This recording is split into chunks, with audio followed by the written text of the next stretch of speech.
Hey my friends, welcome back to Law Creations. Quick video. Wanted to share with you guys my finished 1/18 scale diorama.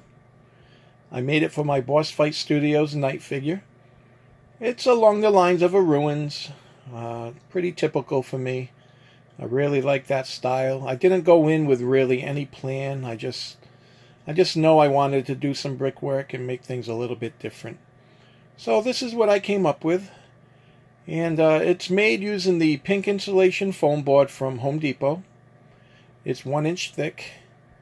But this particular, I cut this down to maybe a little more than ½ an inch. So I have a Proxxon cutter, which is a foam hot wire cutter, and I was able to put the thickness to maybe a little ½ an inch. So I can kind of use double the amount.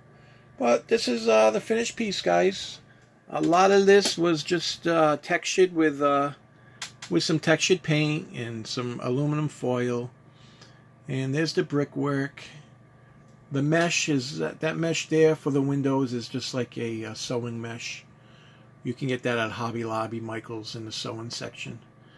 That's balsa wood there in the back, along with right there in the corner.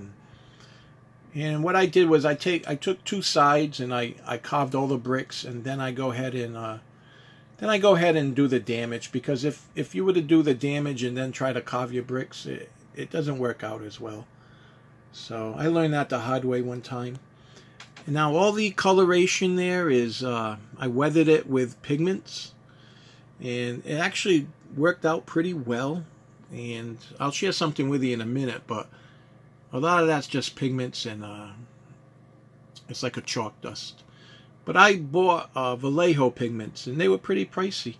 But if you see that yellow there on the ends, on the bottom, that's pastels. That's made with soft pastels, and I just took an X-Acto knife and I kind of cut the shavings off, and then I just textured it.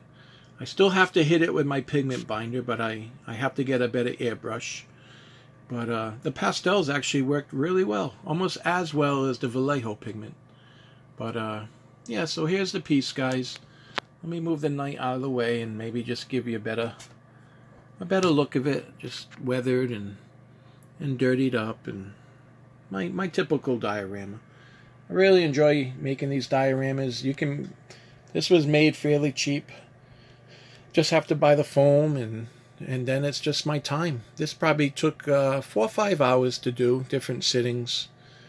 But this is it. I try to get the details. I try to make things look as realistic as possible. As you see my other diorama here, that was made more or less for like my Acid Rain figures. I'll use that for my boss fight. And this one here is just, it can be used for any old thing. But that's just some of my work. I might have to start selling some because I'm kind of running out of room. But these are fun to make, and they're actually really hard to let go.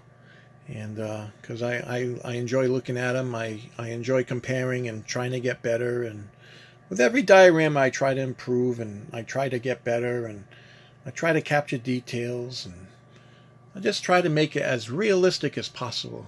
So when people look at it, they put themselves in a scene, they put themselves in an area, and that's kind of what I try to capture with my dioramas, with my customs, and that's it. So I hope to finish up my zombie hunter custom here shortly. So stay tuned for that, guys, and I really appreciate you checking out my diorama, and please like, please subscribe, head on over to Lawrenson Law Creations and Friends Facebook page, and join in on the fun topics and discussions and all the awesome works folks are posting. Okay, you guys enjoy the rest of your week, and I'll catch up with you on the weekend.